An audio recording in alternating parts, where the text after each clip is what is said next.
May nagtanong sa atin ano raw yung pinaka-main function ng battery sa generator.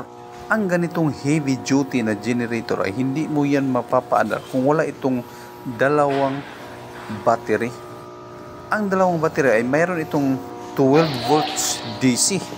Kailangan mo na itong i-connecta into series connection para mabuo ang 24 volts DC. Itong 24 volts DC na battery, ito ang pinaka-minimum requirements ni starter para makapag-start ang ating generator. Ibig sabihin, ang pinaka-main function ng ating battery ay para makapag-start ang ating generator due to 24 volts DC na supply.